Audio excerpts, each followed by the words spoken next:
All right, welcome in everyone. Kicking off another deep dive here. And today we're tackling something I think is so crucial for creators, especially in Africa. And that is the whole idea of owning your audience. Absolutely, We're yeah. not just talking about having a bunch of followers, we're talking about having a real connection, a direct line to the people who really value what you do. Exactly. So, to dig into this, we're pulling some really interesting points from a podcast episode called Why African Creators Must Own Their Audience, the Key to Long-Term Success from The Creator Hustle. Great podcast, yeah. And our mission today is to help you understand why this, owning your audience, why it's so critical for building a career that can actually last, a career that's not totally at the mercy of, whatever social media decides to do next week. Yeah, no, totally. Right. I think the analogy they use in that podcast, the Creator Hustle podcast, of renting versus owning your audience is just so powerful. Yeah. Because it really highlights that difference between just kind of, building something temporary on someone else's platform versus having that solid foundation that you control. Yeah. Okay, so let's break that down. When we say own your audience, what does that actually mean in practical terms? If we're comparing it to like having a ton of followers on Instagram or, racking up views on YouTube or TikTok, what's the real difference here? And why is it particularly important for creators in the African context? Yeah. Yeah, I think a lot of people, they're used to just thinking, oh, I've got to get more followers, I've got to get more views. But they don't necessarily think about where those followers are, where those views are coming from. Yeah. And the truth is, when you're on those big social media platforms, you're kind of on rented land, right? Yeah. They own the platform, they set the rules, and you're kind of just playing by their game. Right, right. And we've all seen what happens when those platforms decide to change the rules, right? Like they tweak the algorithm or they decide to push a new feature. And suddenly, creators who are doing really well, their engagement tanks, their reach plummets. Right, because you don't have any control. Exactly. And, the Creator Hustle podcast, they gave this great example of Instagram's shift to Reels. Oh, yeah. And so many creators who'd built their whole presence around photos, beautiful images, curated feeds.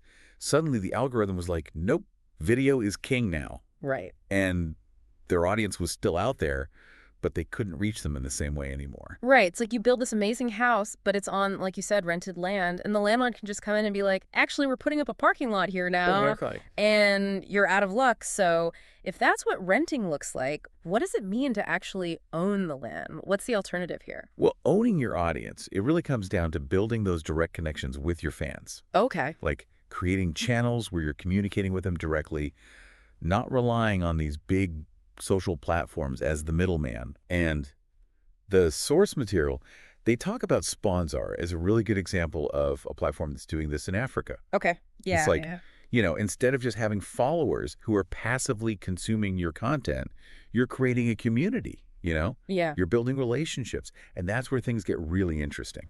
Yeah, and this is where it starts to get really, really tangible, too. Like, they mentioned some numbers in that podcast, Imagine 500 of your fans, not even a massive number, right? 500 of your fans decide to tip you, say 50 Rand each every month. Right. It's a direct infusion of 25,000 Rand straight to you. No platform fees, no worries about the algorithm changing, That's powerful. It is. It is. And I think for creators in Africa, where there might not be the same kind of established industry infrastructure, it can be even more powerful. Right. It's about building that independence, that sense of like, I can control my own destiny as a creator. Oh, absolutely. And it really boils down to a choice, For all the creators out there listening, it's like, are you content with building your future on rented land, or are you ready to stake your claim, and build something that you truly own? That's the question. Let's talk a little bit more about the risks, though, of solely relying on social media, especially in Africa. Like, we've touched on the algorithm thing, but what other vulnerabilities are there? Yeah, I think there's a few that really stand out and that the source material highlights really well. Okay. First off, the algorithm is just so unpredictable. Yeah. You might have a week where your content goes viral, you get a ton of new followers, and you're like, this is it, I've made it. And then the next week, everything just dries up. Yeah. The algorithm shifts and you're back to square one and you have no control over that. Right, right. And then there's the risk of, getting banned or even the platform shutting down completely. Imagine you spend years building your presence on a platform, pouring your heart and soul into it. And then one day It's just gone. Poof. Yeah. It happens. And it's happened to creators all across Africa. They get flagged for some vague policy violation, or maybe someone reports them maliciously, and they lose everything. That's devastating. It is, and that's not even getting into the whole monetization issue. Yeah. These big social platforms, they often take a huge cut of your earnings. Yeah. And a lot of them, they don't even have good options for getting paid in local currencies, like rand. Right, which is a major barrier for your South African fans who want to support you. Exactly. And, the Creator Hustle episode, they really highlight this. They talk about how Sponzar, for example, allows creators to get paid directly in rand. Okay, so that's a big advantage. It is. And it means you're not losing money on currency conversions and fees. Right, right. Okay, so the why is clear. Owning your audience is less risky. It gives you more control and potentially more money. But for someone who's, built their whole presence on Instagram or YouTube, this might feel like a huge leap. Like, where do you even start? It can definitely feel overwhelming, but the source material, it actually lays out some really practical steps. Okay, good. So the first thing is to establish that direct line of communication. Okay. Like we talked about, instead of relying solely on your social media feeds, encourage your fans to join you on a platform like Sponzar. Okay. Where you can create your own dedicated space. Think of it like, instead of shouting out into a crowded room, you're inviting people into your own living room for a conversation. Right, much more intimate. Exactly. So in concrete terms, what does that look like? Is it just about, getting people's email addresses? Yeah, that's a big part of it, capturing those email addresses so you can reach people directly. And then building a community on a platform where an algorithm isn't deciding who sees what. Right. Okay, what's the next piece of the puzzle? Well, you've got to give people a reason to follow you off those big social platforms. Right. You have to offer them something they can't get anywhere else, some kind of exclusive value. Okay, like what? Well, could be a lot of things, behind the scenes access to your creative process. Maybe you share some unreleased content. Okay. Maybe you do personalized shout outs for your top supporters. Oh, nice. The Creator Hustle episode, they gave this great example of a creator who's making over 30,000 rand in just 2 months by hosting exclusive live Q&A sessions on Sponzar for their supporters. Wow. Yeah, so people are willing to pay for that kind of direct access and connection. That's really cool. And it really highlights that power of, like you said, that connection, not just content, but connection. All right, so we've established that direct channel. We're giving people something unique. Now let's talk about the money. How do creators actually generate income through these owned channels? Yeah, this is where it gets really exciting because you can actually diversify your income streams in a way that's just not possible on those big social platforms. Okay. So on a platform like Sponzar, you can enable tipping on your content. Okay. So people can just, show their appreciation directly. Right, right. And you can set up membership tiers so people can pay a monthly fee for different levels of access. Okay. Like maybe they get exclusive content or early access to new releases or even just, recognition and a shout out. Right. And the math on that can be really compelling. They give an example in the source material, 200 members paying just 100 rand a month. That's 20,000 rand in recurring revenue. Right. That's huge. Yeah, and that's on top of any tipping or other income you're generating. Wow. So you're not just chasing, that viral hit anymore. You're actually building a stable foundation. Exactly. And don't forget about your super fans. Oh, yeah. The diehards. The people who are really invested in your work, those are the people who are most likely to support you financially.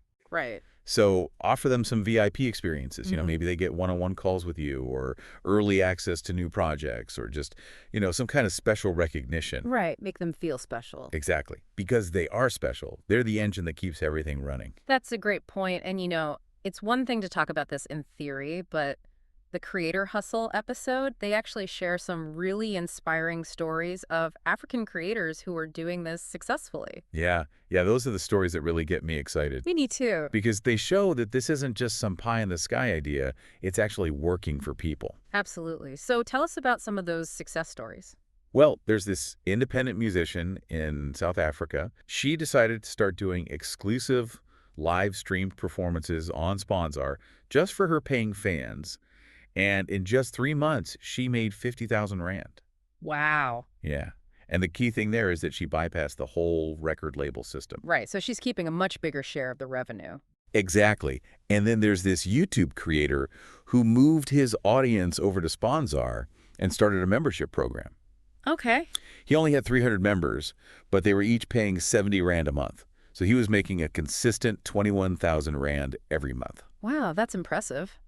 It is. And what's really inspiring about these stories Yeah. is that these creators, they understood the importance of ownership and they took action. Yeah. They used the tools that were available to them Mm. to build those direct connections with their audience. And they're reaping their rewards. So for someone listening right now, maybe they're feeling excited, maybe a little overwhelmed. Like, where do I even begin? Right. What are some concrete steps they can take, like today, to start owning their audience? Yeah. Well, the good news is it's not that complicated. The first thing you got to do is just sign up on a platform like Sponzar. The link is sponzar.africa. Okay, easy enough. So get that profile set up and then start inviting your existing audience to join you there. Share your Sponzar link on your social media. Put it in your videos, wherever your audience is. Let them know you're building this new space. Right, right. And to give people an incentive to join you, offer them something exclusive, like we talked about earlier, Okay. a behind-the-scenes video, a private live stream, whatever you think would be valuable to your audience. Right, something special. Exactly. And then the most important thing is to be consistent. Okay. Keep engaging with your audience on your own platform, deliver on the value you promised, and build those relationships. Right, because ultimately it's all about those relationships. It is. It really is. Okay, so to wrap things up, I think the message here is pretty clear.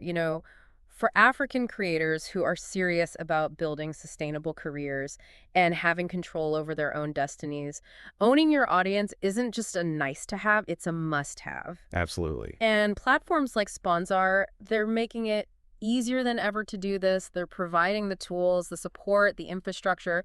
So there's really no excuse. It's about shifting from that mindset of dependence, relying on these big social platforms, to a mindset of ownership, of empowerment. Yeah, and taking control of your own future. Exactly. So the call to action here is simple. Go to Sponzar.africa, sign up, start building your own audience, and you can also follow them on social media at Sponzar Africa to stay up to date on everything they're doing. Great advice. And as we end this deep dive, I just want to leave you with this final thought. Are you spending all your time and energy trying to keep up with the latest social media trends, or are you actually building something lasting? Owning your audience, it's about investing in your future, it's about building a foundation that can withstand the storms, and it's about creating a space where you can truly connect with the people who matter most, the people who love your work. Thanks for joining us on this deep dive, and we'll catch you next time. Thanks, everyone. Bye.